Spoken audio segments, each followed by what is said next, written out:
每次拍拖都會去一次宜家，幻想以後我哋屋企裝修成點樣。去過咁多次都冇買過家私，反而每次都會買雪糕同熱狗。以上呢一啲係網友對宜家家居嘅評論。以前係窮人一物，依家中產嫌質量差，窮人買唔起。一間被瘋狂吐槽貴、雞肋、唔實用嘅宜家家居，2026年起一口氣關閉內地7間門店，包括廣州番禺、上海寶山、天津、寧波。如果你問我宜家家居要關門，最唔捨得係邊一班人呢？我覺得唔係啱啱裝修完買咗一屋貴嘅中產，唔係一年入去掃貨幾萬嘅家庭，而係一件家具都冇買過，但係成日入去坐、入去食、入去行、入去發吽哣嘅嗰一班人。老實講一句，就算你唔消費，宜家家居都唔會趕你走。可以咁樣講，宜家家居係城市入面少數仍然肯俾普通人坐低唞氣、幻想一下人生嘅地方。1998年，宜家家居進入中國內地，喺上海開設首間門店。早期宜家主要佈局喺北京、上海、廣州等一線城市，以超大型藍盒子賣場、樣板間體驗，以相對低嘅價格設計家居，迅速成為年輕人心目中體面生活嘅象徵。進入2020年之後，受房地產下行、消費結構變化以及本土家具品牌崛起嘅影響，宜家喺內地增長明顯放緩。宜家家居閉店其實一啲都唔突然。如果你睇標題，會覺得又一間外資撤退，宜家都捱唔住。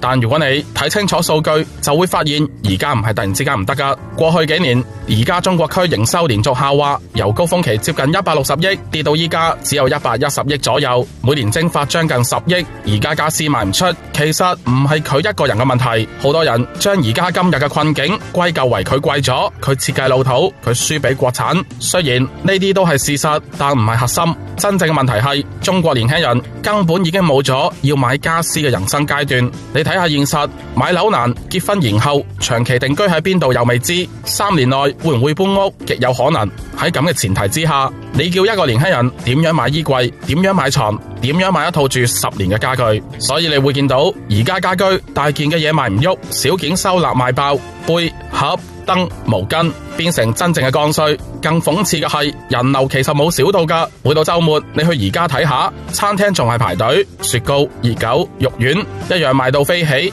問題係人流多咗，但消費冇明顯嘅增幅。平時經常行宜家嘅人，有拍拖嘅情侶，一人一份熱狗、雪糕，坐喺餐廳嘆冷氣；有打工仔 lunch time 唔返公司，行入宜家 hea 1個鐘，唔使俾人催，唔使俾人講。有帶住小朋友嘅父母，唔一定會買嘢，但可以俾個細路仔行下、坐下、玩下。仲有好多嘅獨居年輕人住緊劏樓、合租房，喺樣板間入面幻想自己有朝一日可以住喺一個相對正常嘅家。你話佢哋有冇消費？有㗎，一杯汽水、一碟肉丸、一個雪糕。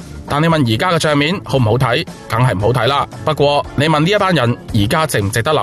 佢哋會講當然值得，因為呢一度至少陪伴過自己度過青蔥歲月。如果你問我宜家最成功嘅地方係乜嘢？唔係衣櫃，唔係床，唔係設計，而係佢對唔消費嘅人依然好溫柔。你可以坐好耐，唔買都得，唔會俾人催。呢一樣嘢喺依家嘅城市已經係奢侈品。商場要你消費，餐廳要你消費，咖啡店要你消費，而宜家家居允許你短暫唔參與競爭。佢唔問你收入幾多，唔問你買唔買，只係俾你一個空間好好呼吸一下。唔知大家又點睇？歡迎留言俾我。本期節目講到呢一度，我哋下期再見啦。